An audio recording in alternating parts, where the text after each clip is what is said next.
Empezamos, que ya vamos un poquito tarde. Antes de nada, buenos días a todos y bienvenidos al maravilloso taller de visualización de información. Más que taller, es un taller charla. El objetivo de hoy no vamos a ver software, no vamos a practicar, lo siento. De hecho, me propusieron dar un taller más práctico, pero yo, que soy un poco pesado, insistí en que creo que es muy importante establecer un poco los principios básicos de lo que es la visualización, porque creo que muchísima gente no los conoce. Y creo que antes de empezar a utilizar software, sea el que sea, es básico tener unos conocimientos mínimos de lo que es la visualización y de lo que son buenas prácticas.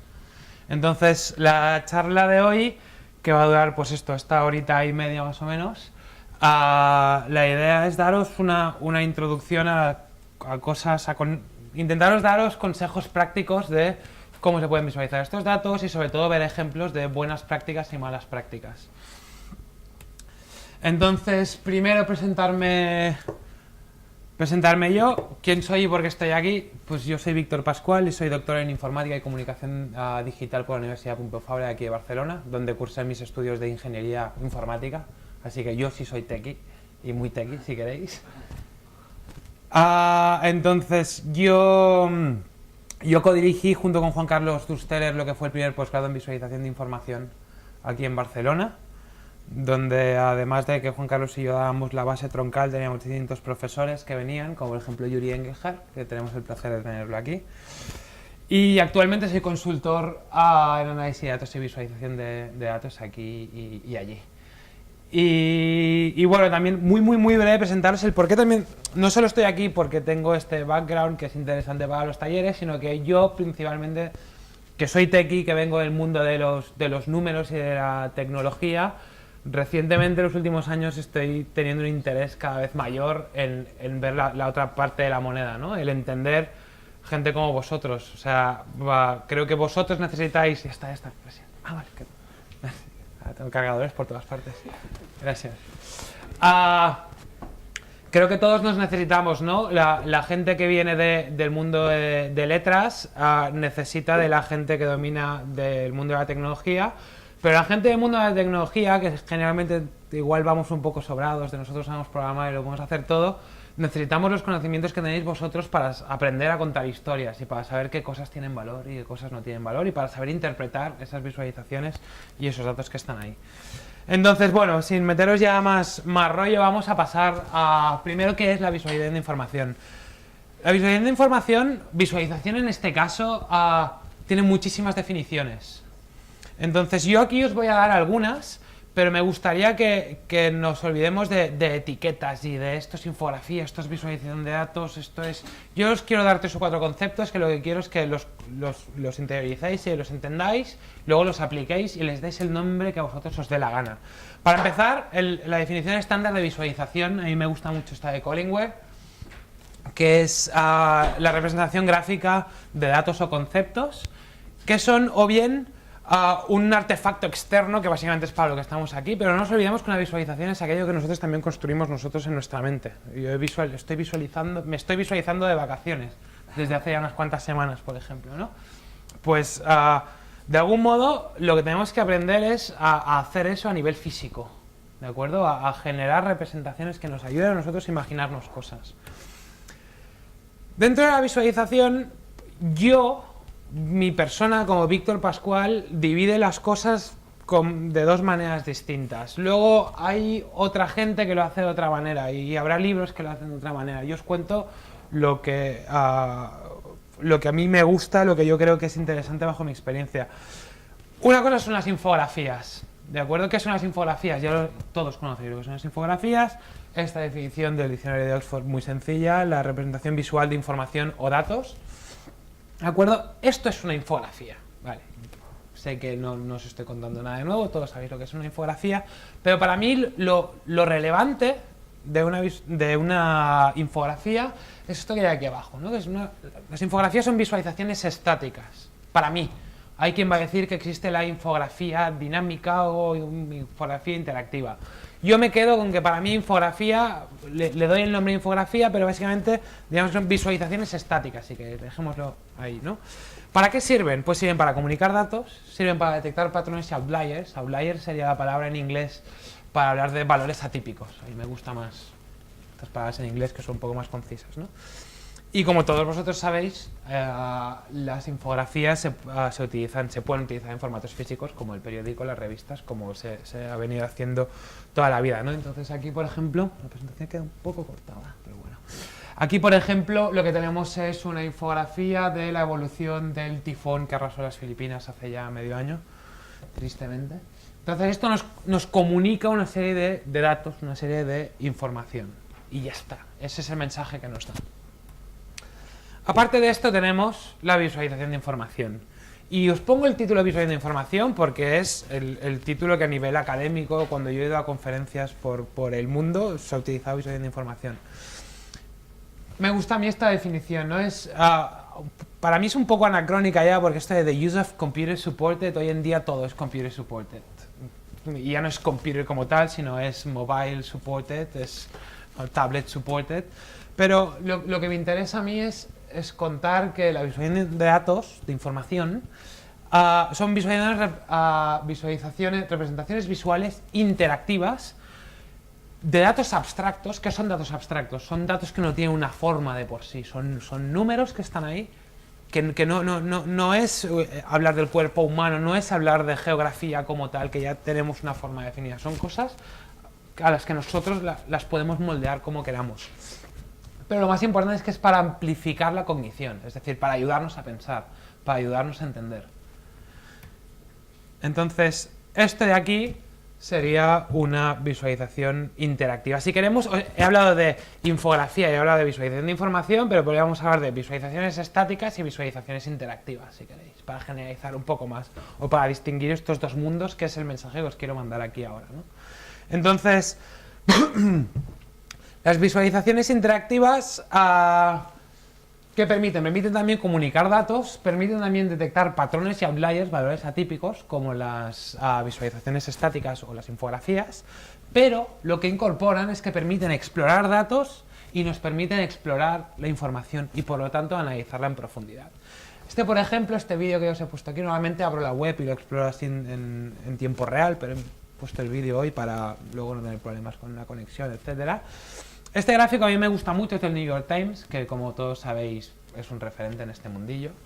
Entonces, esta visualización se llama The Jobless Rate for People Like You, es decir, la tasa de desempleo de gente como tú. Entonces, ¿qué es el potencial que tiene esto y que no tiene la infografía?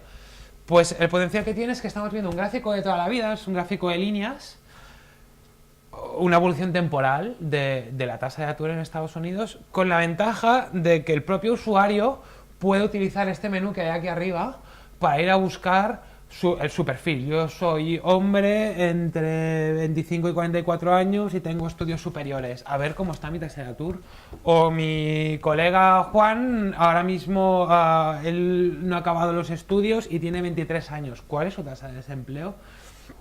El hecho de que esto sea interactivo nos permite, para mí tiene dos funciones principales. Una, que da al usuario un componente de engagement, hace que la gente pueda jugar con los datos. Luego vamos a hablar de interacción como tal y de las ventajas que tiene, pero esta es una de ellas claramente, ¿no? Es que el usuario pueda jugar y pueda interactuar con nuestro propio gráfico, hace que él se implique mucho más y por lo tanto hace que entienda mucho más los datos. Y aparte de eso es lo que pongo aquí, ¿no? Analizar mucho más en profundidad, porque yo puedo, de todos los datos que hay aquí, yo puedo ir a buscar exactamente aquellos que a mí me interesan. Muy bien. Bueno, hecha esta básica introducción donde básicamente la idea era definir qué es una visualización estática y qué es una visualización dinámica, ahora voy a hablaros de reglas básicas de visualización de información. Y estas reglas básicas es mi refrito personal de todo lo que he aprendido, de todo lo que he leído. O sea, empecé con una cosa que era el Information Visualization Manifesto de Manuel Lima, y ese manifesto, primero hace 5 años daba mis charlas hablando del manifesto de Manuel Lima, pero ese manifesto lo he ido, con el tiempo lo he ido cambiando, añadiendo lo que a mí me parece más relevante. Entonces, bueno, esto de aquí creo que no hace falta que os lo diga, vosotros sois periodistas y lo sabéis mucho mejor que yo, ¿no? Que no es que haya que empezar con preguntas, no tiene por qué ser obligatorio empezar con preguntas en el mundo de la visualización, pero ayuda mucho. Porque si tú empiezas con preguntas, tienes un goal, tienes un target muy específico, tienes un objetivo al que quieres llegar. Y a partir de aquí tú piensas, diseñas una visualización en base a aquel objetivo al que quieres llegar. Sin embargo, también me gusta mucho resaltar que una de las cosas que a mí me gusta más la visualización es que también nos sirve para cuando no tenemos ni puñetera idea de a qué nos estamos enfrentando. Es decir, yo tengo un conjunto de datos, yo quiero buscar si hay una historia, yo quiero ver qué hay en esos datos, yo quiero analizar esos datos a nivel empresarial, si queréis, y la visualización nos ayuda a verlos y nos ayuda a guiarnos a través de los datos para encontrar al final aquella historia, ¿no? Pero bueno, que quede claro que empezar con preguntas siempre es un punto interesante de cara a generar visualizaciones. Luego, un tema ya veréis que a veces yo es que doy clases también de visualización a nivel de marketing online y a nivel de análisis, entonces a veces se me va la charla por el lado, digamos, de análisis de datos puro y duro, marketingiano, si queréis, ¿no? Pero los puntos de vista yo creo que son muy similares, lo de aquí la cosa es, por al fin y al cabo, la gente que hace marketing también quiere contar historias, pero historias básicamente de dinero, ¿no? Básicamente. En fin, y todo este rollo os lo digo ahora porque sobre todo esto creo que es muy importante en el mundo del periodismo, que los gráficos sean autoexplicativos. ¿Qué significa que sean autoexplicativos? Que casi no haga falta que escribas una noticia debajo para hablar de ese gráfico. Y este es un ejemplo que a mí me gusta mucho y es un poco antiguo, y perdonad la resolución, pero creo que este gráfico, si os lo miráis así con un poco de cariño, es que no hace falta ni que os explique lo que es, porque ya lo vais a ver, porque tiene un título, tiene unos labels, tiene unas etiquetas que nos están explicando la historia. ¿Qué es este gráfico? Ya resumiéndolo yo, pues es el consumo de agua en Edmonton, en Canadá, el día antes y el día de la final de hockey sobre hielo de las Olimpiadas de Invierno de ya no sé qué año, de 2010. Entonces, ¿qué historia cuenta esto? Bueno, pues básicamente vemos que la línea verde representa el consumo de agua en un día normal y la línea azul es el consumo de agua en el día del partido. Para aquellos que no lo sepáis, el hockey sobre hielo está dividido en 4 cuartos. ¿Qué se ve aquí? ¿Qué historia nos está contando? Bueno, pues es curioso si queréis, pero que la gente está viendo, todo el mundo, todos los canadienses viendo el partido. Cuando acaba el primer cuarto, me voy al baño y me voy a beber agua. Básicamente. Luego podemos hablar si la historia es más o menos relevante, ¿no? Pero es una historia muy clara, ¿no? Y la gente vuelve a ver el partido, descanso, y si os fijáis, cada vez la cosa va, la gente se acerca al final del partido y hay más gente que está atenta al partido, ¿no? Y al final acaba el partido, gana Canadá, la gente, algunos aguantan, pero otros van otra vez corriendo al baño y vuelven a ver la entrega de medallas, lo cual es súper importante, ¿no? En definitiva, mensaje de esto, que cuando hagáis gráficos, el más sencillo que hagáis, da igual, no hace falta que sea una cosa súper compleja, que le pongáis anotaciones, etiquetas, como aquí pone end of first period, end of second period, etc. Estos son elementos visuales. O sea, esto es parte del gráfico, ¿de acuerdo? Y añadir esto es de vital importancia para conseguir que la gente entienda bien ese gráfico, sin necesidad de tener que leer nada más. Muy bien, otra regla muy clásica, que sobre todo la popularizó Ben Shneiderman, que es uno de los padres de la visualización de información, una de las primeras personas junto con John McKinley y demás que publicaron el primer libro de visualización de información, que el propósito de la visualización es el insight y no imágenes. El insight, siempre me cuesta mucho traducirlo, pero vendría a ser el conocimiento, aquello que aprendes. Eso es lo importante. O sea, esto viene a decir, hagamos visualizaciones que transmitan información, que transmitan historias, pero no visualizaciones meramente bonitas. Y esto es una lucha que siempre tengo yo cuando doy clases aquí y allí. Siempre introduzco el concepto del eye candy, ¿no? Visualizaciones eye candy, en inglés serían visualizaciones que son bonitas para la vista, ¿no? Son golosas visualmente. Entonces, es interesante tener visualizaciones que sean bonitas, pero lo más importante de todo es que transmitan aquella información. Entonces esto es un ejemplo de gráfico eye candy, ¿no? Me da igual, no sé qué está pintando esto. No, me da igual aquí los datos.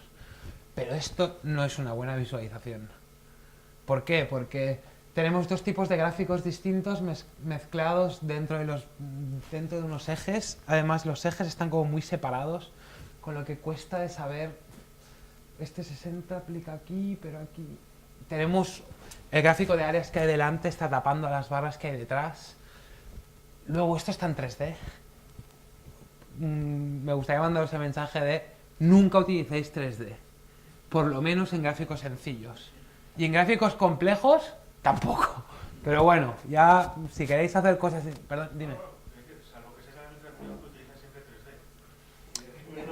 Todas las memorias de cualquier icono de repuesto está siempre en gráficos 3D. Todas están mal. Por eso, no hace aporte yo creo para... Luego veremos cosas de estas, pero... ¿Por qué os digo que no utilicéis gráficos en 3D? Pues porque los efectos de la perspectiva alteran nuestra percepción de los datos. Básicamente por eso, porque se generan oclusiones. No, o sea, hay infinitos recursos.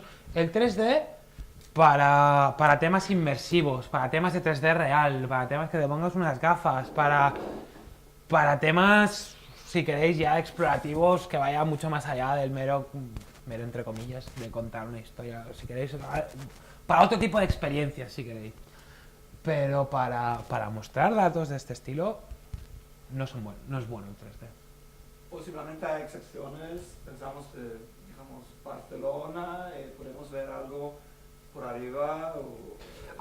Evidentemente siempre hay un trade-off entre pero generalmente por lo menos para gráficos sencillos de este estilo, yo recomendaría, luego yo siempre digo en mis clases que cada uno es libre de hacer lo que quiera, y lo que yo intento hacer en mis clases y en mis charlas es transmitir el mensaje de qué pasa con esto. Si queremos ser fidedignos a la hora de transmitir los datos, esto no es bueno. Luego... La clave es que no aporta nada. Bueno, lo único que aporta es que mucha gente va a decir, hostia, qué chulo.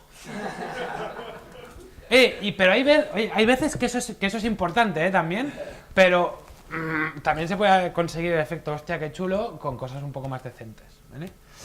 Bueno, en cualquier caso, la funcionalidad debe prevalecer frente a la estética. Aquí también me he olvidado de temas como estos números de aquí. Lo de hacer que el lector gire la cabeza tampoco es una buena idea, ¿vale? Y lo de poner las etiquetas en los gráficos de barras así medio en diagonal para que en lugar de así se incline 45 grados, tampoco es buena idea.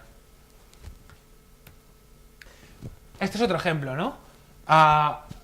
Estos son los 5 momentos más activos en Twitter. ¿Alguien me puede decir cuál es el más activo?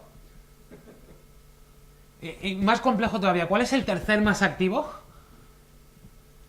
El morado. ¿Perdona? El morado. El morado... No, es que Bueno, como podéis ver, esto no es fácil de entender, ¿de acuerdo? Ya veo aquí caras de... Para no alargarnos mucho, creo que está claro, ¿no? ¿Cuál de los dos gráficos comunica mejor los datos? Entonces, una vez más, allá vosotros, o sea, uno es, ¡wow, qué chulo! Un gráfico así, como un cuenta kilómetros para datos de Twitter. Además, este tipo de gráficos están muy de moda, estos ponerlos en paneles de control de grandes empresas y generalmente no funcionan demasiado bien. Entonces, bueno, lo que os decía, ¿no? Debe prevalecer la funcionalidad, el objetivo de la visualización, el tema de comunicar los datos delante de la estética, pero evidentemente hay valor en lo bonito, no hay ninguna duda. Entonces, lo ideal es conseguir algo que comunique y que visualmente sea muy bonito. ¿De acuerdo? Aquí os he puesto un par de ejemplos. Esto de aquí, esto debería ser un vídeo. Este de aquí es el wind map de Martin Wattenberg y Fernanda Viegas, que lo que nos enseña es la velocidad del viento en Estados Unidos. Y bueno, creo que es original, es algo común. Bueno, luego ya nos va a interesar más o menos, ¿no? El viento en Estados Unidos, pero es un mapa que comunica una información que generalmente, tradicionalmente se ha representado con valores, con números y punto y pelota, ¿no? Y aquí realmente es algo bonito y que comunica muy, muy, muy bien. Y este es otro, esto es Selectionland, es una visualización hecha por Moritz Stefaner, que es uno de los visualizadores a fecha de hoy más reputados. Va por todas las conferencias aquí y allá, hace cosas muy buenas. Esto también me gusta cuando doy charlas y dar ideas. Esto no es trivial de hacer porque requiere un análisis de datos por detrás relativamente complejo. Pero esto es un gráfico que hizo, esto es interactivo, ahora no lo vamos a ver interactivamente, pero bueno, básicamente lo que es cada conjunto de triángulos es un distrito de Alemania. Y esto representa las últimas elecciones que hubo en Alemania, justo antes de que sucedieran. Lo que hizo fue mirar los patrones de votos, las tendencias de a qué partido se vota en cada uno de los distritos de Alemania, y montó un mapa en el que cada triangulito es un partido al que se vota. Si el triángulo es más grande o más pequeño, es que en ese distrito se vota más, pero lo importante de aquí es que cada conjunto de triángulos es un distrito y los distritos no se han representado geográficamente, sino que aquellos distritos que tienen una tendencia de votos más similares están puestos en el mismo sitio. De modo que si hay un distrito de la Alemania del Este que tiene que la gente vota más o menos igual que otro distrito que está en la Alemania del Oeste, aquí no va a estar una del Este y del Oeste, sino que van a estar una al lado de la otra. Y por eso le llama Electionland, el mundo de las elecciones, porque las cosas están totalmente distribuidas de otra manera, ¿no? Entonces, esto es totalmente interactivo, puedes buscar por distrito, puedes buscar por votos de un partido, y bueno, la verdad es que no entro en detalle a esto porque además no tengo ni idea de política alemana, sinceramente, y yo no puedo sacar grandes conclusiones de lo que veo aquí, ¿no? Pero creo que es una visualización bonita y es distinta y cuenta historias detrás. Entonces, otra regla que para mí es muy importante, que es facilita la lectura, resalta lo importante. Es el clásico ejemplo de los libros de Wall-E, ¿no? ¿Dónde está Wall-E? De hecho, me sorprende que nadie lo haya dicho, porque en todas las tareas alguien a los 4 segundos me dice allí. Yo digo, ¿dónde está Wall-E aquí? Alguien lo va a encontrar, pues al final se ve. Pero si os hago esto, todos sabéis dónde está Wall-E, ¿no? Pues así está claro, ¿no? Entonces, de eso se trata este punto, esta regla. Y aquí os saco este ejemplo que saqué de este libro del Data Points de Nathan Yao, que él puso este ejemplo que a mí me gustó mucho, ¿no? Esto es un gráfico, y aquí que estamos viendo. Es un gráfico de dispersión de toda la vida, X contra Y. En la X hay unos valores, en la Y hay otro tipo de valores. Y aquí, USG, en el eje de las X, lo que tenemos es lo que llaman el usage de jugadores de la NBA. Es decir, o sea, cada punto es un jugador de la NBA, ¿de acuerdo? Y el usage es, el eje de la X es el número de minutos que suelen jugar, ¿de acuerdo? El eje de las Y es la media de puntos que anota. Entonces, da la sensación de que debe haber una correlación mínima, ¿no? Si un jugador está más minutos en pista, tiene más probabilidad de meter más puntos, ¿no? Bueno, ahora un poco de contexto de los datos, pero olvidémonos de los datos. A mí lo que me interesa es el gráfico. El gráfico, bueno, vemos que hay una línea de tendencia, más o menos se entiende, ¿no? Pero yo creo que en general todos diríamos que es un gráfico feo, pero aparte de esto es un gráfico que podemos decir que comunica, más o menos, ¿no? Pero ¿qué pasa si os hago así? La cosa mejora, ¿no? ¿Por qué? Porque hemos quitado ruido visual. Edward Tufte definió el concepto este de el ratio entre datos y tinta. Entonces, él lo que dice es intentar maximizar la tinta que utilizas por los datos, ¿de acuerdo? Entonces, aquí este grid que hay detrás yo creo que es muy importante ponerlo, porque ayuda a leer, ayuda a tener una idea de dónde están los datos y de lo que valen los datos. Pero no tiene la misma relevancia visual esto que los datos en sí que estamos pintando, ¿de acuerdo? Entonces aquí hemos incrementado el ratio de tinta que estamos utilizando por los datos, ¿de acuerdo? Entonces esto ya es una mejora, pero esto es una mejora, porque al fin y al cabo, ¿qué es lo que queremos mostrar? Que hay una tendencia detrás. Entonces lo que estamos resaltando es la tendencia. Bueno, aquí lo veis mucho peor de lo que lo veo yo en mi pantalla, ¿eh? Porque este proyector no es lo mejor. Pero bueno. Entonces, bueno, cuando yo vi, este gráfico ya no se puede mejorar, yo creo que esto ya, pues todavía lo podemos hacer un poco más legible, más. Aquí, ¿cuál es el cambio de aquí a aquí? Pues básicamente hay dos. se han quitado algunos de los valores del eje de las Y. ¿Por qué? Pues son valores que nosotros fácilmente calculamos. Entre 0 y 10 sabemos que hay de 5. Si hubiera otros valores mucho más complejos, si estuviéramos hablando de decimales, pues igual tal vez no estaría bien quitarlos, ¿no? Pero en este caso ha quitado estos números de aquí, por lo tanto ha quitado estas guías que hay por en medio. Ha puesto el grid de aquí, lo ha puesto en puntos discontinuos. Y luego un detalle que parece muy estúpido, pero no lo es tanto. Los títulos de los ejes, este de aquí, que es el clásico, que también se obliga a la gente a girar la cabeza, me lo ha puesto aquí y lo ha explicado. Ha puesto un título, no ha puesto una abreviación, que esto sobre todo es un clásico error de TX, ¿no? Porque yo le llamo PTS de puntos y pongo el gráfico y lo enchufo ahí y se acabó. Bueno, pues estos pequeños detalles, que no hace falta ser aquí doctor en informática ni en visualización de nada, estos pequeños detalles hacen la diferencia. Muy bien, otra regla es que la forma sigue la necesidad. Es decir, hay buenas y malas visualizaciones, y hoy vamos a ver unas cuantas, ya hemos visto algunas, sobre todo de buenas, pero dentro de las buenas, en base a nuestro dataset, hay muchas visualizaciones que podemos escoger, desde las más arquetípicas que están ahí, a aquellas que nosotros nos podamos inventar.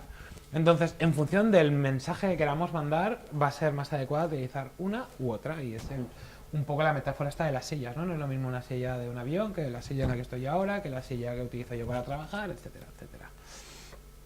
Entonces, esto es un gráfico que propone Alberto Cairo en su libro, The Functional Art, que a mí me gustó mucho. Cuando le dieron, la historia que cuenta Alberto es que cuando le dieron a Brasil las Olimpiadas y los Juegos y el Mundial de Fútbol, hubo el debate interno en Brasil de ¿estamos preparados para defender, para mantener la seguridad? No defender, mantener la seguridad en nuestro país con tanta gente que va a venir.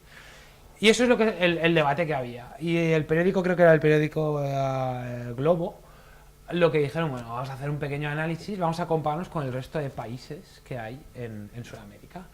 Y mostraron este gráfico. ¿Y qué hay en este gráfico? Pues vemos a Sudamérica, luego tenemos tres métricas que se muestran, que nos lo muestran arriba a la derecha, ¿no? Tres métricas o dimensiones, a población que tiene cada país, el presupuesto en defensa y el número de las Fuerzas Armadas. Muy bien. Entonces, Alberto Cairo dice, dado el problema que tenemos, los objetivos que una buena visualización debería de cumplir es, uno, mostrar las variables de las que disponemos, que este gráfico lo hace. Dos, comparar las variables entre países, porque eso es lo que nos interesa, ¿no? Entonces, eso ya, si os fijáis, la cosa se complica un poco. Si os fijáis, la población está representada básicamente con números, no hay ningún tipo de visualización ahí. Entonces, si yo os pido cuál es el país más poblado, es probablemente todos sepáis que es Brasil, ¿no? Pero si os digo cuál es el tercer más poblado, ¿quién me sabe decir cuál es el tercer más poblado? ¿Cuál es la única manera de saber cuál es el tercer más poblado? Mirando cada uno de los números. Pues si tengo que mirar cada uno de los números, ¿para qué me pones una visualización? ¿Vale? Y eso pasa exactamente igual con el presupuesto en defensa. Y luego, a nivel de el tamaño de las Fuerzas Armadas, ya veis que aquí sí que hay un pequeño gráfico, ¿no? Entonces, os hago la misma pregunta. ¿Me podéis decir cuál es el tercer país con mayor número de Fuerzas Armadas?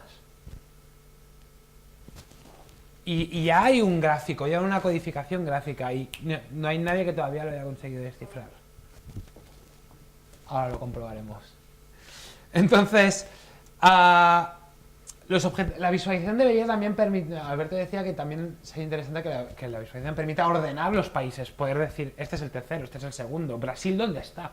Que es realmente mi problema, ¿no? Y luego él también dice que sería interesante encontrar correlaciones. Entonces, él dice que los problemas que hay en este gráfico es estos que os acabo de mencionar ahora, luego este de que nos aporta. Normalmente hay la tendencia esta de cuando hablamos de datos geográficos, de cuando hablamos de países, normalmente hay la tendencia esta de voy a meter un mapa. Bueno, igual el mapa no es lo más relevante. En este caso yo interpreto que el mapa sería relevante si estamos buscando patrones de aquellos países del norte tienen más fuerzas armadas o más presupuesto en defensa, o los del sur, o los del este. Si hay una componente geográfica, que en este caso ni lo hay, ni creo que era el objetivo buscar esto. Entonces, bueno, antes ya me he avanzado lo que os decía, ¿no? Es difícil comparar estos valores y ya hemos visto que los números es complejo, pero estos gráficos de aquí, si los centramos todos en 0, la cosa ya cambia. Ya podemos comparar, ya podemos ordenar. Aún así, esto todavía tiene problemas, porque ¿esto qué es? Esto es un gráfico de barras de toda la vida, si queréis. Pero los gráficos de barras, ¿cómo los leemos nosotros? Los leemos comparando las alturas. Y aquí no se compara solo altura, se compara altura y anchura. ¿De acuerdo? Entonces, si yo os preguntara a quién tiene más fuerzas armadas, Argentina y Chile, ahora mismo me lo contestáis enseguida. ¿Por qué? Porque el número es muy grande y porque están ordenados de izquierda a derecha. Pero si yo os quitara los números y lo desordenara, os costaría bastante más saber si, porque los dos tienen la misma altura. Y a empezar a comparar anchura y a la cosa se nos complica. Entonces Alberto dice, bueno, ¿por qué no hacemos esto? Y esto comunica mucho, mucho más. ¿De acuerdo? Entonces aquí vemos que Brasil es el que está el número 1 en todo. Y esto es la reflexión que creo que es muy buena que hace Alberto Cairo, que lleva a mi segundo punto de reglas de visualización, que es prepara bien tus datos. ¿Vale? Aquí me busqué esta imagen aquí de Matrix, donde los números están ordenados de tal modo que se ven patrones, ¿no? Se ven formas. Entonces, Brasil sigue siendo el país predominante en todas las variables, pero claro, ¿cómo no va a ser el país predominante si es el país más grande? A ver, no tiene por qué, pero da la sensación que si el país es más grande va a tener más presupuesto, va a tener más fuerzas armadas, va a tener más de todo, ¿no? Entonces, él lo que dice es que es importante, pues eso, a calcular lo que se llama variables derivadas. En este caso es calcular el número de fuerzas armadas en base a la población. Eso tiene valor, eso nos ayuda a comparar los distintos países. Entonces eso es lo que hace, ¿no?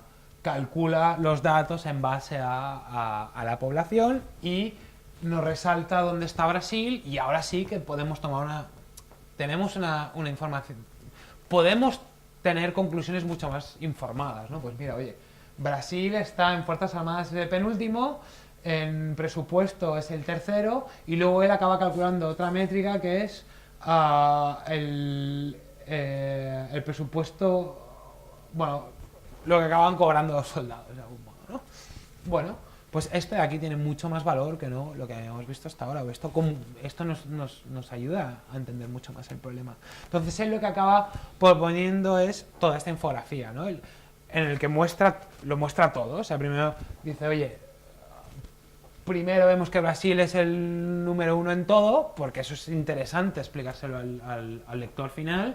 Luego, cuando calculamos variables derivadas, nos damos cuenta de que no es el número 1 en todo. Y luego él añade un par de gráficos más. Él añade la componente geográfica, que como os decía antes, también puede tener su valor. Muy bien, pues añado la componente geográfica y luego él añade otro gráfico de dispersión, donde pone una variable en el eje de las X, otro en el eje de las Y, y utiliza también el tamaño de los círculos para codificar, en este caso creo que es la población. Y este tipo de gráficos, que lo vamos a ver con un poquito de más detalle, ayudan a encontrar correlaciones también. ¿Cómo vamos de tiempo? Bien. Muy bien.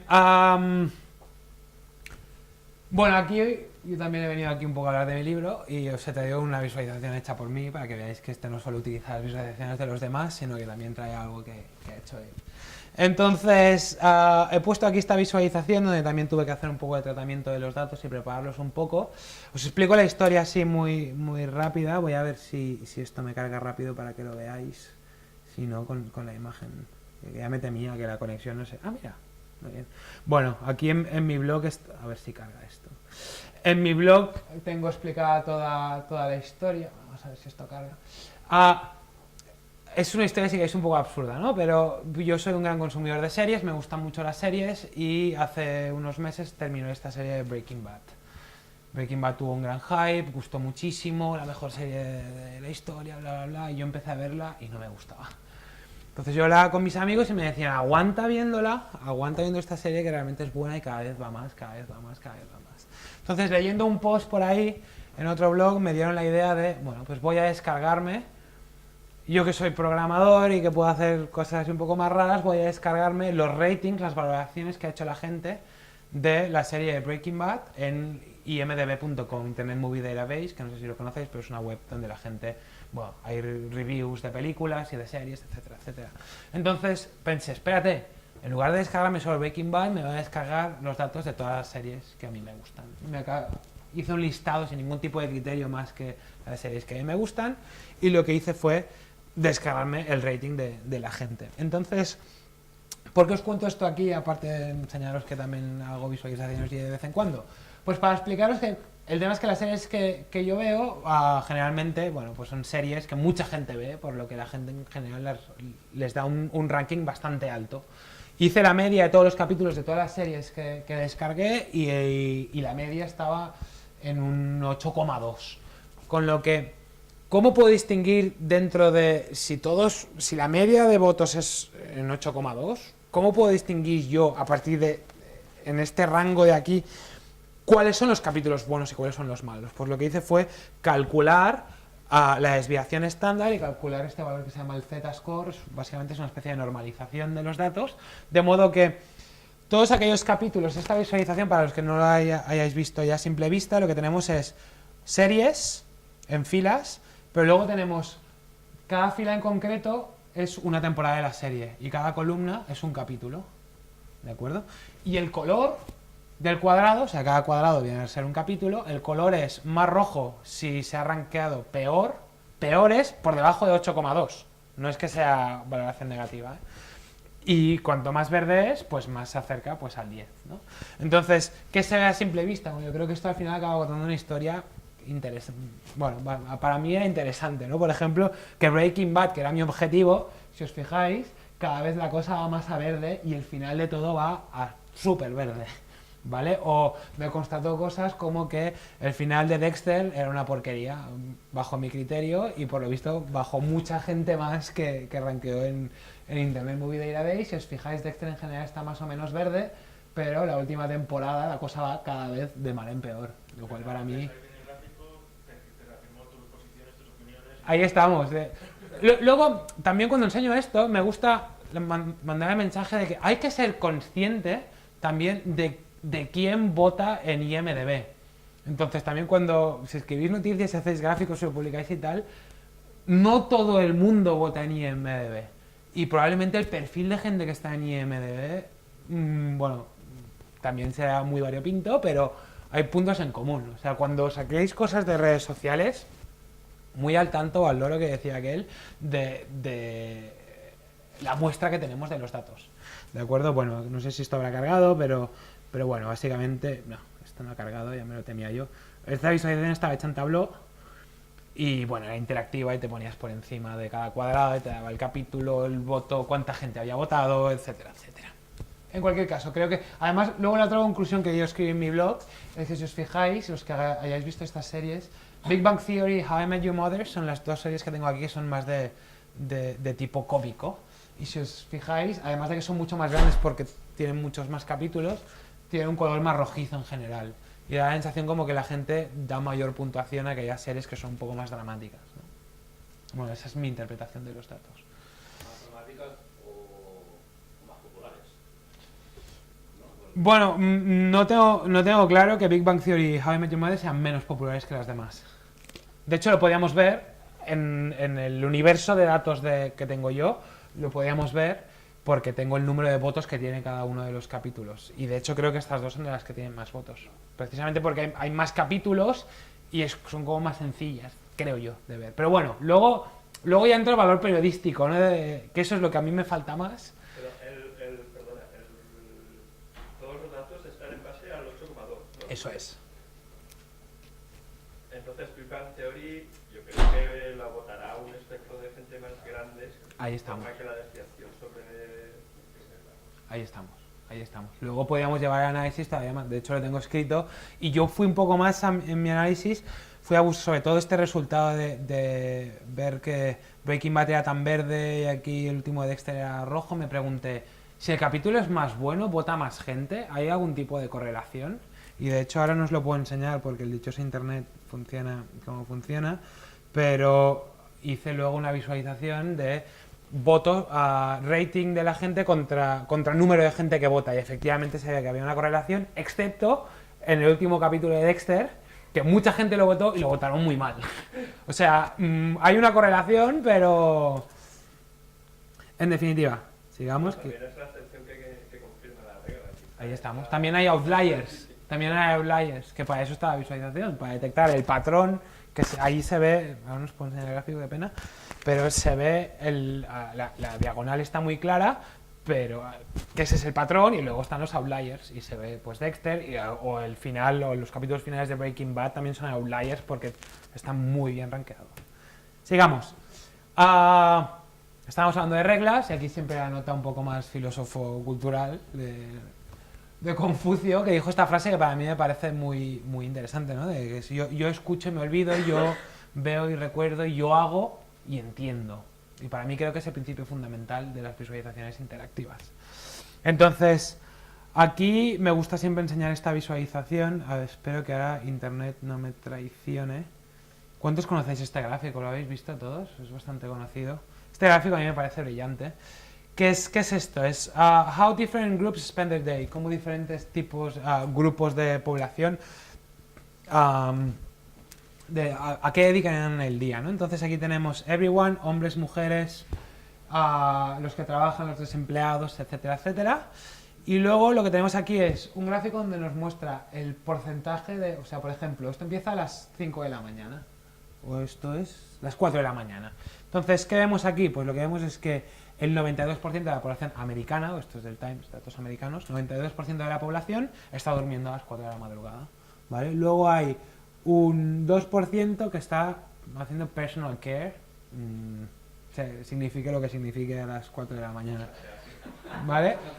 Luego tenemos que un 2% de la gente está trabajando, pero bueno, la gracia es que esto nos podemos ir moviendo. Y ahora estamos en el sector de todo el mundo, la media de todo, ¿no?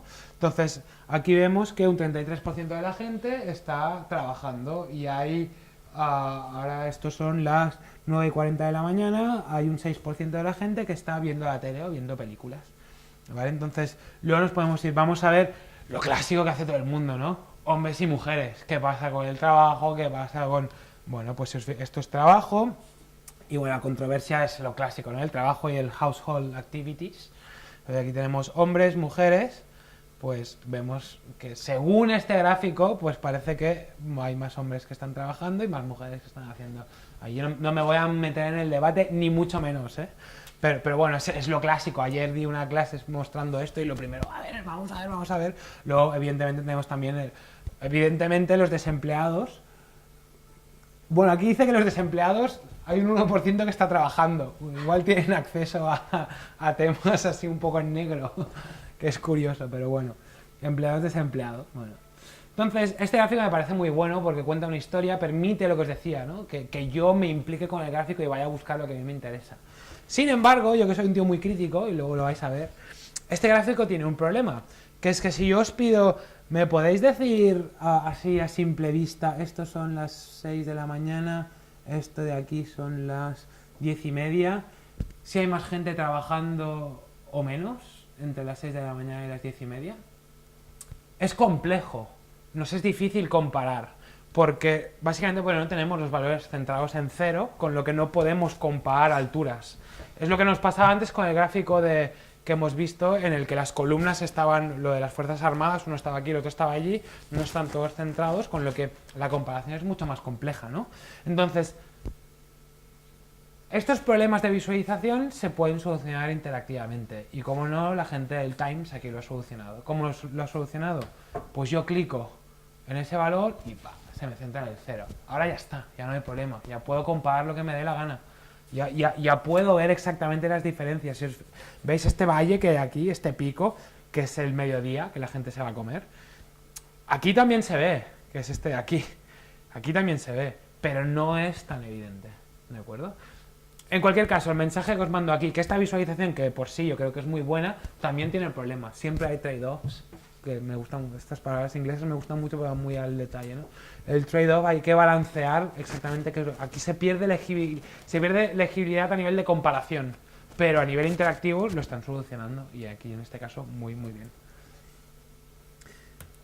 Muy bien, y luego esta palabra también en inglés, que también creo que va al detalle, que la vi hace 4 días en una charla que dio Alberto Cairo en esta conferencia que se llama Tapestry, que es, mira, aquellos que hacen marketing online, igual no, porque ellos cuentan lo que les da la gana, pero creo que aquí como periodistas y como gente que buscamos contar historias, bueno, digo esto del tema de marketing porque yo siempre digo que yo explico fundamentos de visualización y tal, y luego allá cada uno lo que quiera hacer. Luego vamos a ver algunos ejemplos también divertidos, ¿no?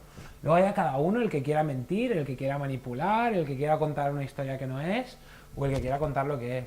Pero como periodistas, como comunicadores, hay que tratar de contar la verdad, y eso es una regla que no nos tenemos que olvidar. Entonces, a medida que voy creciendo yo como profesional y voy conociendo a gente de otros perfiles, me doy cuenta que la objetividad es muy subjetiva, ¿no?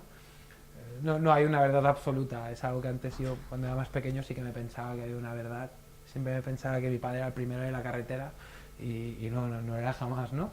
Entonces, la objetividad es muy subjetiva, con lo que creo que es importante, por lo menos, intentar ser honestos y tratar de contar la verdad que nosotros creamos. Luego ya están nuestros lectores, está la gente. Aunque luego voy a volver sobre este concepto para darle una pequeña vuelta. Muy bien, aquí viene la parte divertida, la parte que me gusta mucho, que es este apéndice. ¿Esto hasta qué hora dura? Hasta... Nos queda media hora, ¿no? Sí. Sí, ¿no? ¿Nos queda media hora? Muy bien, es que siempre se me va. Apéndice. La visualización es un arma muy poderosa. ¿Por qué es muy poderosa? Porque ataca a uno de nuestros sentidos prioritarios, que es la vista. Yo os estoy mirando ahora, estoy concentrado en mi charla y tal, y yo veo algo rojo brillante que pasa por ahí detrás y se me va a ir la cabeza. Pues de eso se trata la visualización. De utilizar aquello que a nivel más técnico se llama las capacidades preatentivas de nuestro cerebro.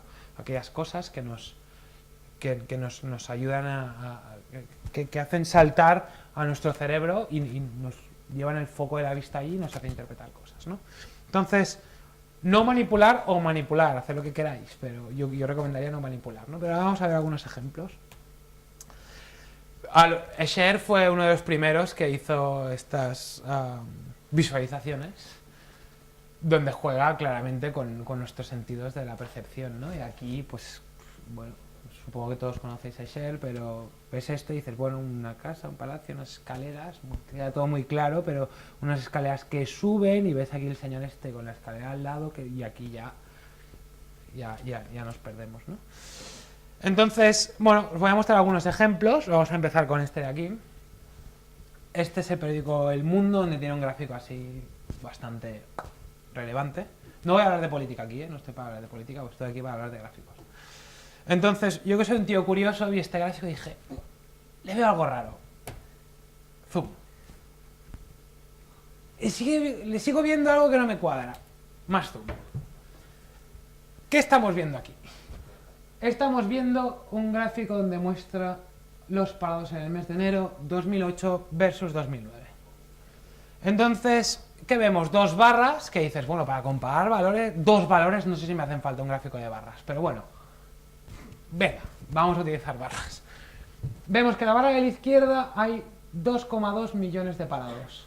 Y el gráfico de la derecha, la barra de la derecha, es 3,3 millones de parados. No voy a entrar si es mucho, me parece mucho y tal, pero... Entonces dices, no sé, hay algo que, no sé a vosotros, sí, pero hay algo que no cuadra, ¿no? Entonces, yo que soy un tío muy curioso, lo que hice fue, voy a calcular el aumento de los parados. Un poco de matemáticas, un poco sencillas. Entonces, el aumento de parados es del 47%, me parece una barbaridad. No entraremos ahí. Pero dije, bueno, entonces, por lógica, las barras deberían de crecer, una debería ser el 47% mayor que la otra, ¿no? Pues, ¿qué hice? Pues cogí el Photoshop y calculé el número de píxeles, la altura de cada una de las barras. ¿Y qué me di cuenta? Pues que las barras crecen un 294%. No cuadra. Entonces, ¿qué pasa aquí? ¿Que esta señora y el grupo que hay detrás no son capaces de hacer un gráfico de barras bien hecho? Yo sinceramente lo dudo bastante, que no sepan, no lleguen hasta aquí.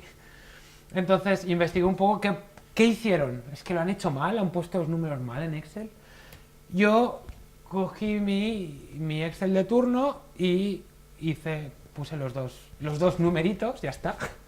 Mi hoja de cálculo tenía 2 números y utilicé los mismos colores horrendos que utiliza en ese gráfico. Y lo que me dio la herramienta, en este caso creo que era Numbers, no era Excel, me dio por defecto el grid por detrás. ¿Qué hicieron ellos, básicamente? Lo que hicieron fue esto: cortar las barras a 1,5 millones. Eso es lo que hicieron. Ese es el truco. No es que ellos hicieron bien el gráfico de barras, lo que pasa es que lo cortaron. Entonces, claro, cuando lo cortas, estás perdiendo, estás totalmente no quiero utilizar esta palabra. Están desvirtuando el tamaño de las barras. La codificación está mal hecha ahora mismo. ¿Pero qué han hecho? Luego han quitado las líneas de detrás, no va a ser que tengamos algún tipo de referencia en algo, ¿vale? Y luego añaden esta línea bien roja para enseñar que la cosa ha subido muchísimo, ¿no? Otro ejemplo. Aquí tenemos al señor Steve Jobs presentando la penetración del iPhone en el mercado de los móviles. Entonces, aquí tenemos distintos... Apple y la competencia. En este maravilloso diagrama de pastel de quesitos, también conocido como pie chart. ¿Me podéis, por favor, ordenar quién tiene la penetración mayor en el mercado? ¿Quién es el primero? RIM, segundo. ¿Otros? ¿Tercero? Apple, cuarto.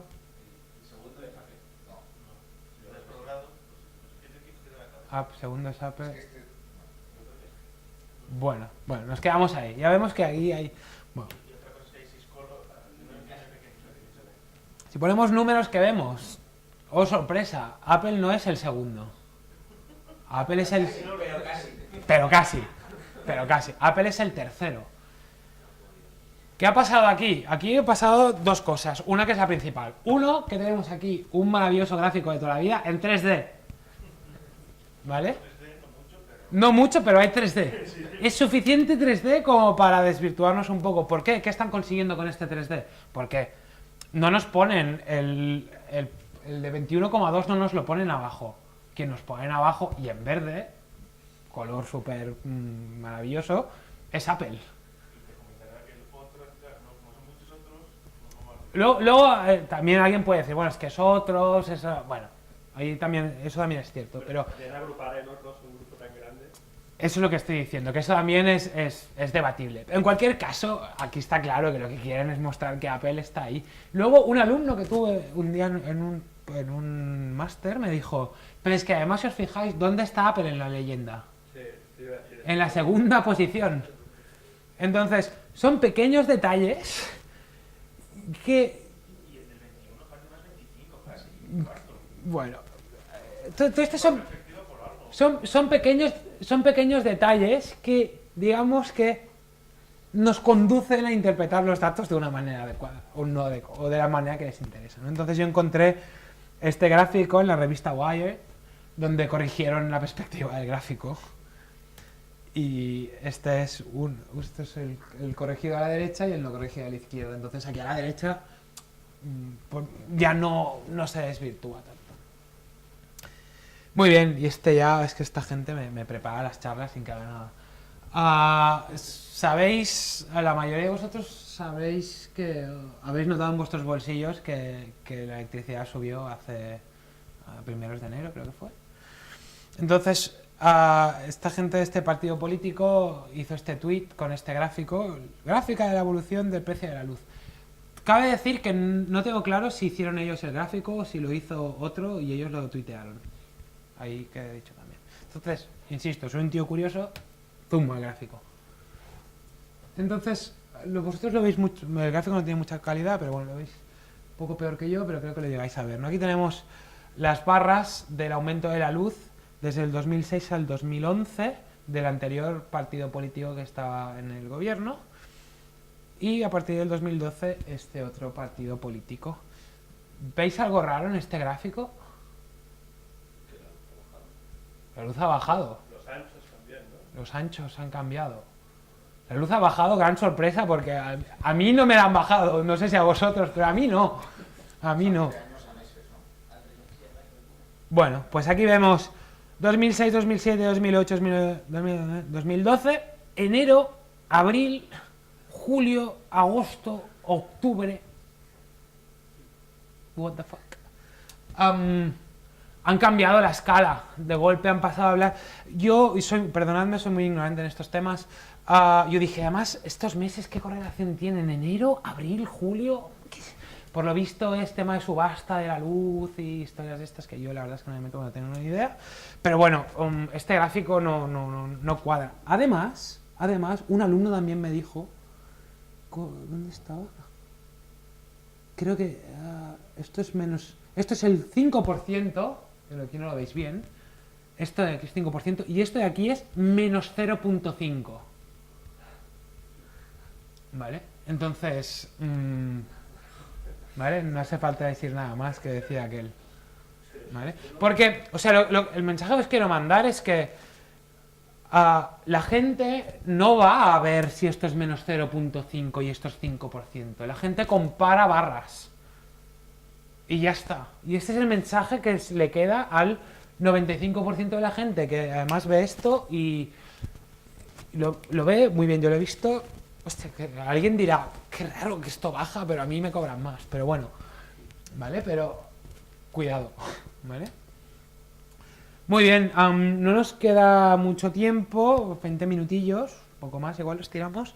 Ahora voy a hablaros de buenas prácticas así más concreto. Hasta ahora hemos hablado de reglas en general y he intentado mandaros mensajes de buenas y malas prácticas. Ahora vamos a cosas un poco más concretas.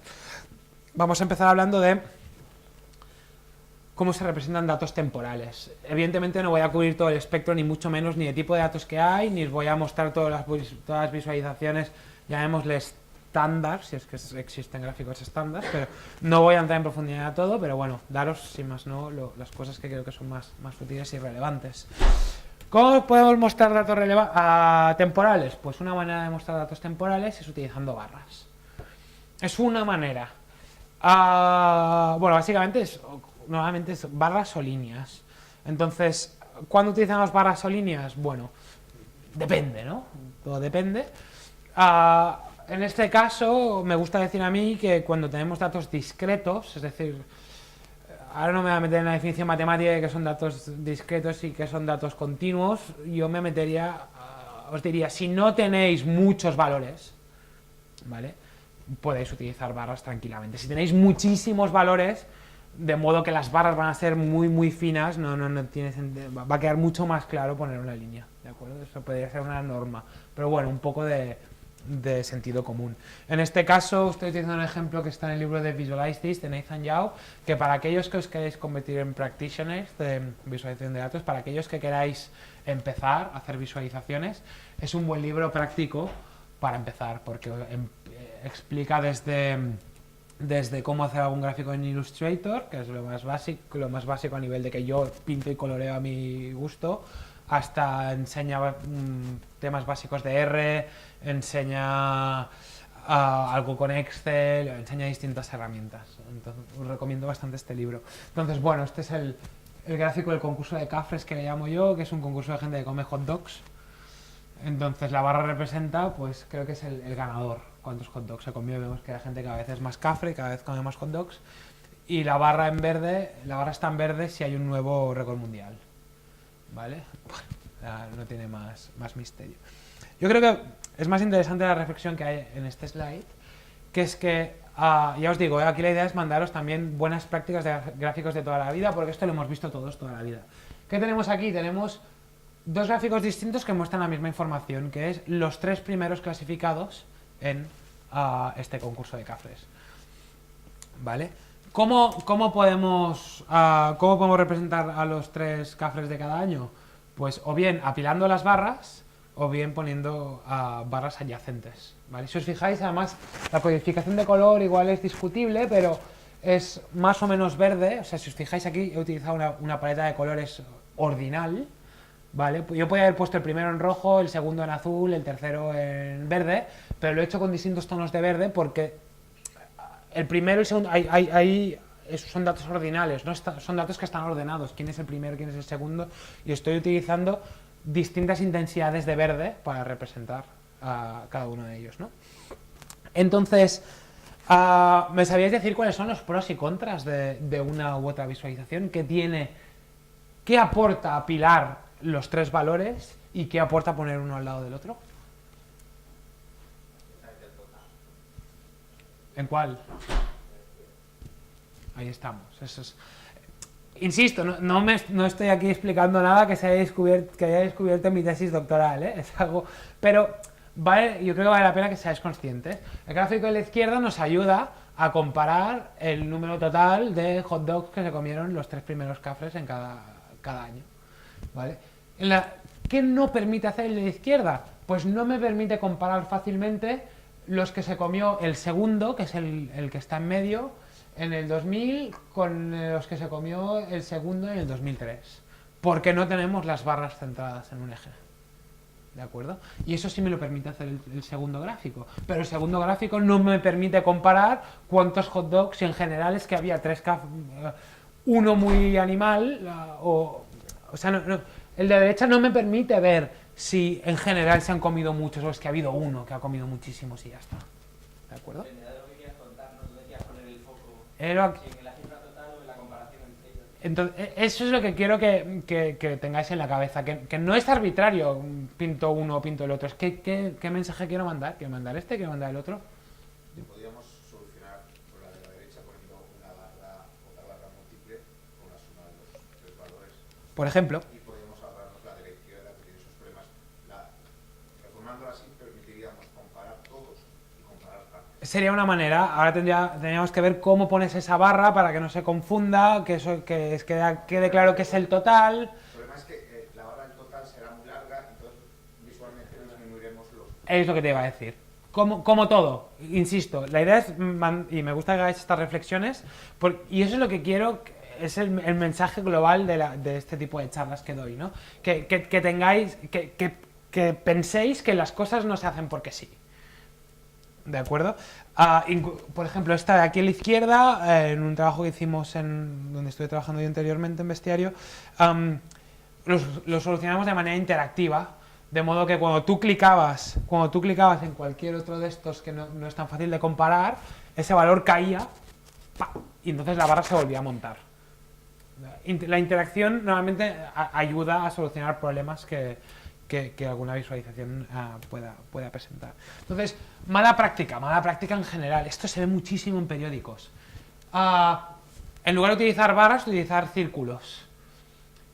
¿Por qué? Porque nuestro ojo no está preparado para comparar áreas. No está preparado. Nuestro ojo es muy bueno comparando alturas. Y la tendencia de nuestro ojo es a comparar el diámetro de estos círculos. Pero el diámetro no es lo que representa el valor que hay detrás. Lo que representa el valor que hay detrás es el área de cada uno de estos círculos. ¿De acuerdo? Ya ahora veremos un poco. Entonces, esta es una pregunta, yo también trabajo visualizando datos. Bien. Te reconozco que te voy a hacer una pregunta que para mí es difícil. Vale. ¿Cómo escapas del gráfico de barras? Porque yo lo representaría todo como gráfico de barras y cada alternativa que nos estás dando es algo peor que... O sea, un pie chart, vale, no tengo las áreas. Aquí tampoco. Entonces, mi problema siempre es que yo le presento gráfico de barras y de líneas y me dicen, esto es muy aburrido. ¿Cómo escapas de ese gráfico? Me gusta que me hagas esa pregunta. Como... Siento, para mí es una pregunta de difícil respuesta. Como puedas. Entonces, es cierto y el otro día también creo que era Alberto Cairo, que dije, anda, hasta Alberto Cairo también lo dice, en su charla esta de Tapestry, lo que os he dicho, él también lo decía, es que los gráficos de barras son mejores en estos casos, para representar estos datos. Entonces, no hay más, los gráficos de barras son mejores. Luego está lo que os decía yo, el trade-off, el compromiso. ¿Qué quieres? ¿Legibilidad de los datos o engagement? ¿Tu objetivo es quieres perder legibilidad pero quieres hacer algo que sea más bonito? Entonces, si quieres, utiliza esto o utiliza lo que te dé la gana. Ahora, como por lo menos lo que a mí me interesa es que seas consciente de que para problemas de este estilo, oye, que las barras no es lo mejor para todo, pero para problemas de este estilo, las barras las entendemos mejor. Luego, cada uno yo lo entiendo, no, es que son muy bueno. Dime. Luego, perceptivamente, discriminamos muy bien longitudes. Alturas.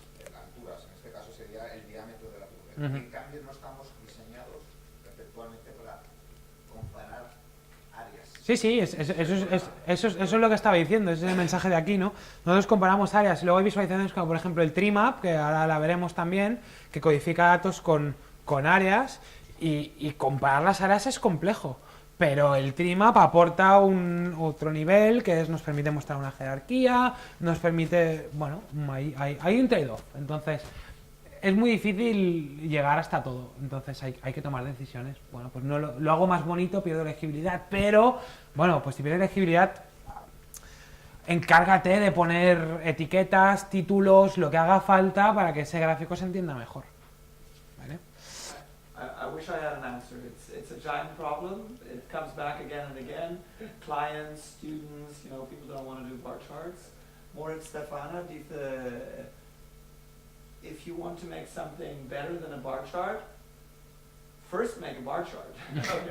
para saber seguro que Claro. es mejor que el bar chart. Entonces siempre necesitas hacer el bar chart y después puedes ver, hay algo mejor. Exacto. Pero es complicado. I wish I knew. I like it. No, I didn't know that quote. Es en Twitter, Moritz Stefana. Ah, bueno. I really like it. Víctor, perdona. Dime. ¿Podrías hacer también un bar chart con circulitos? O sea, áreas proporcionales, digamos, dentro de... ¿Esto? No sé si me explico. O sea, lo mismo que haces con estos círculos, si los ordenaras realmente. De más grande a más pequeño también permitirían comparar rápidamente. Y estás haciendo como una especie de gráfico de barras. Ya, pero entonces, para hacer eso, ¿por qué no pones barras? Como alternativas. Ya, pero es que la gracia de los círculos es que luego los puedes colocar donde a ti te den la gana. Aquí, allí, de esta manera, de la otra. Para hacer esto, pon barras. Es que no, porque es que esto es igual de feo que una barra, si quieres. Es que esto es igual de feo. Alberto Cairo lo llama Bubble Mania. Sí. Gente le gusta mucho. Es verdad, ya no me acordaba. Sí, Alberto Caero llegó a un punto en que odiaba porque esto se puso muy de moda y realmente aporta cosas. Y ahora veremos, tiro para adelante, si no nos vamos a quedar sin la mitad de cosas. Pero porque ahora veremos ejemplos más de este estilo. Entonces, otro mensaje, ya lo hemos visto con el maravilloso gráfico de antes, que estábamos hablando de tiempo y tal, pero hemos ido a parar a hablar de barras. Pues las barras siempre centradas en el cero. Siempre. Si no, las desvirtuamos. Y Fox News son también una fuente maravillosa de ejemplos. Maravillosa. Sigamos. Datos continuos. Esto es la tasa de desempleo y aquí me podéis hacer la crítica. Este gráfico lo he hecho yo y aquí es cierto que a la izquierda tenéis que hacer así. Lo siento, no siempre, pero que quede claro, yo también hago un poco de autocrítica. Pero bueno, esto es la tasa de desempleo en Estados Unidos. Entonces aquí tenemos muchísimos datos de años, entonces la línea realmente nos ayuda a entender bien. Que quede claro también que ventajas de hacer este gráfico o de hacer es que aquí tenemos una área disponible, la de la barra, para codificar información con el color.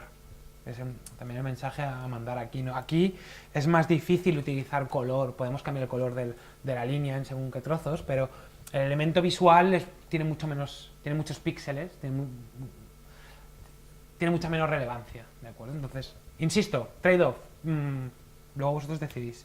Entonces, un mensaje, algo que nunca, hasta que no lo leí por primera vez hace ya bastantes años, no había parado a pensar nunca.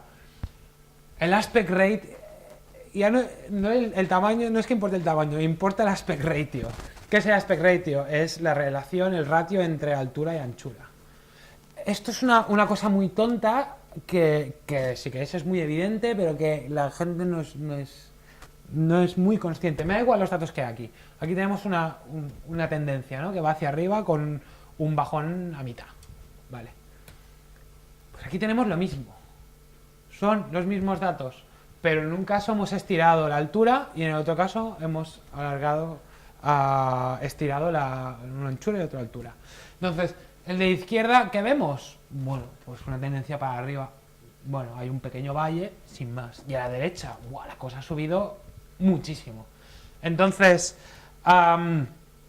No existe un aspect ratio ideal y Tufte, Edward Tufte, que es uno también de los padres de la visualización, habla de intentar evitar ratios que dejen el gráfico demasiado plano o que creen picos muy pronunciados. Y hay estudios por ahí que llevan a normas un poco complejas de que el ángulo tiene que ser de 45. Bueno, en general yo recomiendo sentido común.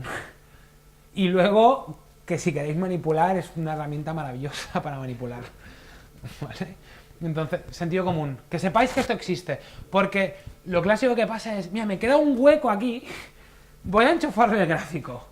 No, pues no, esa no es la norma para hacer esto. ¿Vale? Muy bien, ahora vamos a ver mínimamente de proporciones, algo que Leonardo da Vinci sabía muchísimo.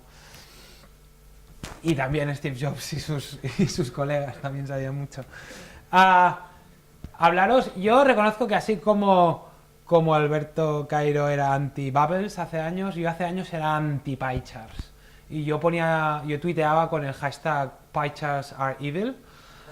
Y ahora ya no soy tan fundamentalista, les empiezo a ver un mínimo de valor, aunque no es la mejor visualización. Entonces aquí os voy a hablar de do's and don'ts de pie charts.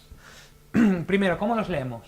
Saber cómo los leemos. Los pie charts los leemos comparando ángulos. ¿Y esos ángulos de dónde los extraemos? De ver el centro del pie chart, de ver los ángulos que se forman. ¿Vale? Así es como los leemos. Inconveniente, que nuestro sistema visual no está preparado para comparar ángulos. Así de sencillo. Bueno, ahora hablaremos. Ahora, no me hagas spoilers. Entonces, el inconveniente es que no somos buenos comparando ángulos. Ventajas, sí somos buenos viendo planos y 90 grados. Eso sí lo vemos. El resto de ángulos nos es más difícil compararlos. ¿Vale? Entonces, malas prácticas. Si comparamos, o sea, si los pie charts los leemos comparando ángulos y los ángulos los leemos leyendo el centro del gráfico, no ocultemos el centro, ¿vale? Los donuts charts. Entraríamos a lo de siempre. Yo no quiero decir que es aberrante utilizarlos, hasta D3 te permite hacer donut charts y hay ejemplos de Mike Bostock utilizando donut charts. En general no es una buena práctica. Luego ya depende de los datos que tengas detrás, depende de lo que quieras que la gente entienda esos datos, de si es importante una diferencia porcentual de un 1% o no. Luego ya que cada vez intento ser menos fundamentalista. Un poco, sobre todo, si lo ves es bueno cuando quieres destacar el total. Bueno, ahí vamos. Yo creo que los donuts, sí. Sí. Si el hueco interior es muy grande, pasan a ser como áreas, como barras. Pero es lo mismo, porque son áreas circulares y nuestro ojo no está preparado para comparar áreas circulares. Sí, pero No está preparado para comparar la longitud de arcos. es correcto. ¿Vale? Entonces, luego, depende de los datos, depende del problema. Lo hacemos con the clock. Sí. When we look at the time, falta 10 minutos. Porque hasta- son... Bueno, es... Por eso. Sí, si el agujero es muy grande, Sí, entonces tenemos como... se arreglan un poco, ¿no? No estoy Sí, diciendo sí, que sí, está sí, bien. un poco. Luego esto creo que no hace falta que os digan, ¿eh? Que no es demasiada buena práctica y esto lo he visto en conferencias de gente súper importante mostrando los resultados de mi análisis y dices, vale, gracias. Luego, un detalle, que las cosas suben un total de 100%. Detalle que dejo ahí. Fox News, gracias. Bueno, este es el resumen, ¿no? Yo recomiendo, y ahora ya os he explicado un poco la base, ya decidís, que utilicéis pie charts cuando no tengáis muchos valores, cuando esos valores tengan un sentido sumarlos y formen parte de un total, cuando el mensaje que quieres mandar es que, por ejemplo, las partes son muy parecidas, o por ejemplo, los pie charts son muy poderosos, en este caso como con las barras apiladas, cuando tú quieres comparar suma de valores. Un pie chart, en este caso, este de aquí, nos es fácil decir que este sector de aquí es más grande que este, más este, más este y más este. Más este ya no lo tengo tan claro, pero esta información nos lo está dando este gráfico, ¿vale? Entonces, si queremos mandar ese mensaje, perdón, no es tan mal gráfico, ¿vale? Pero en general, las barras funcionan mejor. Muy bien, estábamos viendo cómo visualizar proporciones. Esto es un trimap. ¿Cuántos de vosotros conocéis lo que es un trimap? Bueno, más o menos la mayoría. Bueno, esto de aquí, no sé si me va a cargar. Algunos de aquí sois periodistas, esta web está bien. Newsmap.jp. Es una agregación de noticias, un agregador de noticias. Bueno, tenemos poco tiempo. Mira, carga. Es un agregador de noticias y básicamente es un trimap de noticias, ¿vale? Entonces tenemos los colores. Estos de aquí, bueno, creo que es por secciones, ¿no? Es rojo es Wall, National, verde es Business, bueno. Y creo que el tamaño de los cuadrados es si la noticia es más importante o menos, y no sé exactamente cómo miden eso. Pero bueno, eso no es lo que importa ahora mismo. Esto es un trimap. ¿Qué es un trimap? Trimap lo creó Ben Shneiderman en el 91. Entonces, básicamente así es como se crea. Es una representación que nos permite ver jerarquías, permite ver datos que se pueden organizar en árboles. Y esto sería un ejemplo, ¿no? Tenemos la raíz de nuestra jerarquía, tenemos nodos hijos de nuestra jerarquía y hijos de los hijos, ¿no? Entonces, el nodo raíz se representa como todo el recuadro de información, que esto que es la suma de sus hijos, y sus hijos que es este de aquí que no tiene más hijos, que tiene valor 15, por lo tanto se lleva el 15% del total del área, y este de aquí se lleva la suma de sus hijos, que es 5, 10 y 20, ¿vale? Entonces el 35% del total del área. Así funciona un trimap. ¿Problemas de los trimaps? Que comparamos áreas, los valores. Los valores, no, y eso es un problema. ¿Pero qué nos aporta? Pues nos aporta que podemos aprovechar esa área para meterle un color, y luego tenemos una jerarquía dentro. Y este gráfico aquí me gusta a mí muchísimo. Este es el map of the market de smartmoney.com. Y esto lo que estamos viendo es el mercado. Perdóname, bueno, no tengo ni idea de valores bursátiles, ¿eh? Pero esto es un gráfico que nos permite ver cómo está la bolsa. Y está dividido, la jerarquía la tenemos en base a los distintos sectores: healthcare, financials, oil and gas, etcétera, etcétera. Lo que hay debajo, dentro, son las distintas empresas. Cuando ponemos el mouse encima, nos da detalles. Y luego el color es más rojo o más verde si ese valor está subiendo, está en alza o está a la baja. Esto en smartmoney.com, si pagas, lo ves en tiempo real.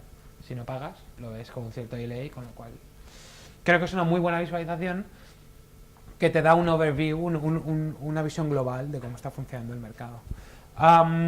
Hay descanso ahora, ¿no? ¿Os parece si dedicamos 10 minutillos más y matamos? O si no os estáis aburriendo mucho, seguimos. A ver, déjame ver qué me queda. Me queda poquito. Yo creo que ya vale la pena matarlo.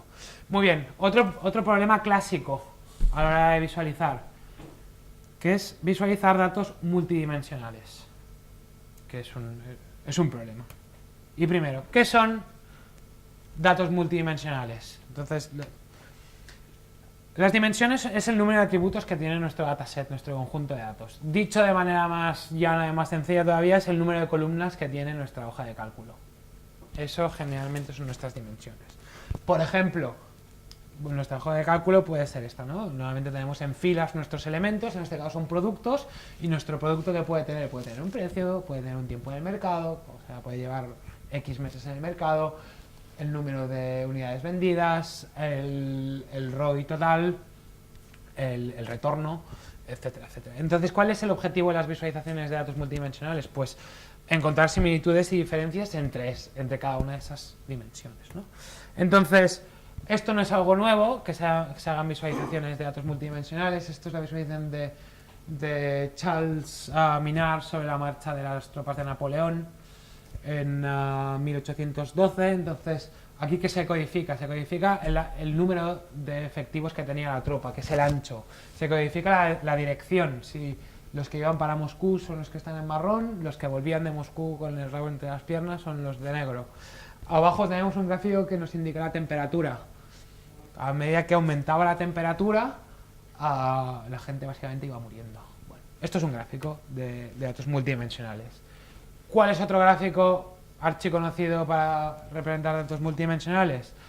El scatter plot de toda la vida, el gráfico de dispersión con X e Y, 2 dimensiones. Luego tienes otra dimensión para el área de las bolas. Sabemos que no somos buenos comparando áreas, pero aquí la cosa funciona más o menos bien. Porque aquí el valor informacional va mucho más allá, porque la posición de la bola nos da información, ¿vale? Y bueno, en este caso tenemos 4 variables: el color, el área, la X y la Y. Entonces, Hans Rosling, que supongo que lo conoceréis alguno de vosotros, y su equipo tuvieron la brillante idea de esto, además, animarlo y meterle una quinta dimensión más, que es la del tiempo.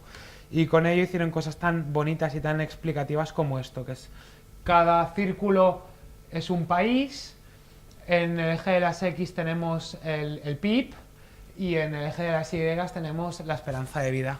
Entonces vemos que a medida que va avanzando el tiempo, todas las bolas tienden a... Por ejemplo, se ven guerras, por ejemplo, se puede ver la Guerra Civil Española, se ve como en el 36 la bola se va hacia la izquierda, hacia abajo, y es súper explicativo ver cómo ha evolucionado el mundo. Desgraciadamente lo que cuenta Hans Rosling es que con muchísimas diferencias, como todos sabemos. Pero creo que cuenta una historia muy, muy bonita y muy interesante. ¿De acuerdo? Entonces esto es un tipo de gráficos que se puede utilizar para ver datos multidimensionales. Entonces, hay gente que me pregunta, bueno, pero ¿hay algún tipo de reglas para decidir qué pongo en la X, qué pongo en la Y, qué pongo en cómo codifico tamaño? Bueno, yo leí algo por ahí y yo jamás he encontrado algo que sea muy, muy claro, pero generalmente lo que yo recomiendo es que si queremos ver y comparar valores de una dimensión de nuestros datos, esa dimensión la vamos a codificar con el tamaño. O sea, con el tamaño nos va a servir para comparar. ¿Vale? Ya sabemos, insisto, no es lo mejor, pero es lo que hay y aquí más o menos pues funciona. Entonces, mensaje para navegantes. Cambiar el tamaño de las bolas no es cambiar el radio de las bolas, es cambiar su área. Ergo, no hay que hacer una relación lineal directa entre radio, porque las herramientas que pintan bolas nos piden el radio y ellos te lo pintan. Entonces, no es radio con valores 1 a 1, porque vamos a hacer un poco de matemáticas de octavo de GB, el área de la circunferencia es pi r cuadrado, con lo que los cambios en el radio son cuadráticos, con lo que vamos a... Y eso es un error mítico y clarísimo que se hace en periódicos. Mítico. Entonces, aquí vemos el ejemplo claro, ¿no? Un valor 50, si cambiamos el área pasamos a 100, esto es como cambia la cosa. Y esto es si hacemos el cambio directamente del radio. Realmente el área se multiplica por 4, porque el área eleva el radio al cuadrado. La X y la Y, si queremos descubrir valores que cumplan cierto criterio, si queremos descubrir aquellos productos, aquel elemento que compartan 2 dimensiones, pues vamos a utilizar pues eso, la X y la Y. Entonces vamos a tener clusters de elementos que van a estar o más a la derecha, o más arriba, o más donde sea. Sí, es lo que le decíamos. 10 minutos tarde, os gestionáis vosotros, a partir de ahora empieza el tiempo de la pausa, a las 12 menos 5 debería estar poniéndose el otro ponente y vosotros los gestionáis. Pero ¿Estáis en pausa? Estamos en familia y se lo están pasando pipas, así que esto seguimos. ¿Sí, no? ¿Me estáis pasando? Además, discusiones y debates, unas cosas con el Twitter, he visto yo de este taller. Muy bien, ahí van algunas recomendaciones, sé que no es, pero bueno, insisto, esta charla va un poco de esto, ¿no? Que sepáis pequeñas cositas y luego allá vosotros.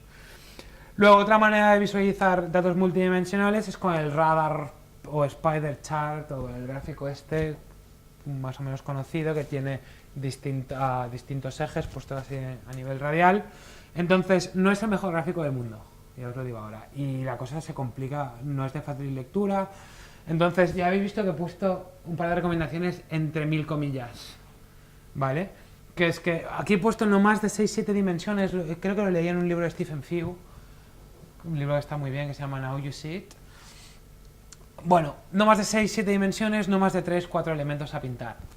depende de los datos, ¿vale? Entonces, me gustaría introduciros, para aquellos que no lo conozcáis, esta visualización, que viene a ser el mismo concepto. Esto de aquí lo entendemos todos, ¿no? Sabemos todos más o menos cómo funciona. ¿Cuántos conocéis esto? Bueno, estos son coordenadas paralelas. Estas son coordenadas paralelas. ¿Qué son las coordenadas paralelas? Es este gráfico aplanado. Punto y pelota. ¿Vale? Entonces, recientemente yo, en un trabajo que me encargaron, las desarrollé, y esto es el The Times of Higher Education Ranking Explorer. El Times of Higher Education es una revista que hace rankings de universidades del mundo. Entonces, a cada universidad le dan un valor de cómo de buenos son en teaching, de 0 a 100, cómo de buenos son en investigación, cómo de buenos son en citas, cuántas citas tienen los artículos científicos que publican, bueno, distintas métricas, Industry Income, International Outlook, y al final hay el Overall Score.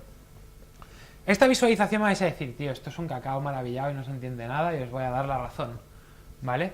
Pero algún patrón se puede ver por ahí, pero la potencia para mí de esto, ¿cuál es? La potencia está cuando podemos interactuar con esto, ¿de acuerdo? Entonces, lo que permite esta visualización es decir, no, es que yo solo quiero ver aquellas universidades que estén rankeadas por lo menos 80 o más en teaching.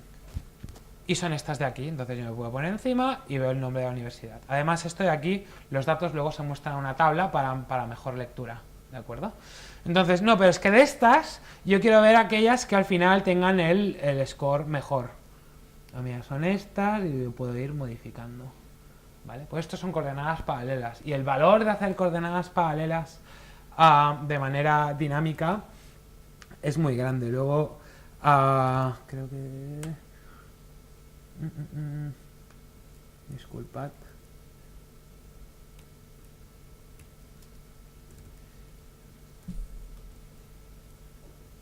Luego apliqué el mismo concepto, pero a nivel temporal. Y ya veis que en este caso son coordenadas paralelas igual, pero en lugar de ser rectas, porque hay varias que pueden tener los mismos valores, aquí lo hice más circular, más suave, porque aquí hay un continuo. Por aquí lo que hay es la evolución de estas universidades en un ranking que se llama de Shanghai, la evolución temporal de su ranking, ¿vale?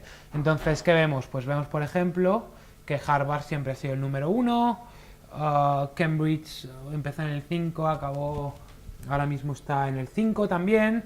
Bueno, y aquí también esto ya cuenta unas historias también. Yo aquí lo que siempre digo es que, bueno, se ve bastante claro que desde 2003 al 2004 la gente que hacía este ranking cambió la ponderación de las cosas, porque hay mucha fluctuación, las universidades se movieron muchísimo.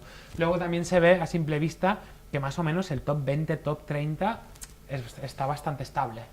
Y la cosa no se mueve mucho. Lo podemos coger aquí, podemos filtrar las top 30 del 2013 y vemos muy fácilmente cuál es la que ha crecido más, ¿no? O podemos ver aquellas que estaban más abajo, con cuál de ellas ha acabado yendo más arriba. Bueno, en este caso vendría a ser lo mismo. En cualquier caso, y luego quiero que veáis el detalle de que, o sea, las cosas están totalmente coordinadas. O sea, si veis, la tabla se va rellenando debajo a medida que yo voy filtrando, y el detalle de que la tabla está codificada con colores, de modo que ayuda a leer también. O sea, cuanto más verde, más arriba en el ranking; cuanto más blanco, menos arriba en el ranking, ¿vale? Bueno, también he venido aquí a hablar de mi libro, enseñando cosas que hago yo. Y ya me gustaría terminar con esta reflexión que a mí me encantó, que la tomo prestada de hecho voy a hacer eco de esta reflexión que hizo Moritz Stefaner en una conferencia hace poco que se llama Visualize, sí. Entonces, espero no equivocarme, porque la referencia que hace él yo no la he leído. Moritz habla de este libro, se llama The Macroscope, de Joel de Rosny, del 1979. Por lo visto, este libro habla de este concepto que es el macroscope, ¿no? El libro habla de que nosotros tenemos, ya se ha inventado el telescopio, que es para ver aquello que es infinitamente grande y está infinitamente lejos. Tenemos el microscopio, que es para ver aquello que es infinitamente pequeño. Pero el libro reflexionaba sobre el concepto de tener esto que nos ayude a ver aquello que es infinitamente complejo, que somos nosotros, que es la sociedad donde vivimos, que es la cultura en la que estamos, donde la objetividad es subjetiva, donde cada uno tiene su manera de entender y ver las cosas. Entonces Morris hizo esta reflexión que a mí personalmente me encantó, y por eso hago eco de ella, que es que la visualización nos da la oportunidad de ir más allá y no contar historias, sino contar mundos, dar mundos a la gente. La visualización permite, lo que os decía antes, sobre todo cuando es interactiva, permite a la propia persona, al propio usuario, ir a buscar los datos que a él le interesa, ir a ver la historia que él quiere, dentro de un universo, de un mundo muy concreto, las universidades, el ranking de universidades, lo que sea, los tifones, la evolución de la factura de la electricidad. Alguien va a decir, no, es que lo están haciendo maravillosamente y nos suben muy poco, nos tendrían que subir más. Cada uno tiene su historia. Entonces yo entiendo que esto puede generar debate porque a los que sean periodistas, está el tema del rigor periodístico y la gente va a decir, bueno, no vamos a dejar que la gente haga lo que quiera con los datos, somos nosotros también quienes tenemos un criterio periodístico y explicamos las cosas. Pero por lo menos lanzaros esta reflexión que lanzaba él, de la visualización es una herramienta que nos permite ir mucho más allá y no solo comunicar unos datos, sino permitir a la gente que se genere un poco ellos mismos su propia historia y busque lo que a ellos les interesa. Así que creo que es una reflexión final que os quería hacer. Y nada, al final hemos acabado 13 minutillos más tarde. Tenemos 10 minutillos para disfrutar del maravilloso recreo, así que muchas gracias por la interacción en la clase, que creo que ha estado muy bien. Gracias por estar aquí y nada, nos iremos viendo, visualizando cosas. Gracias. Gracias a vosotros. Hasta luego.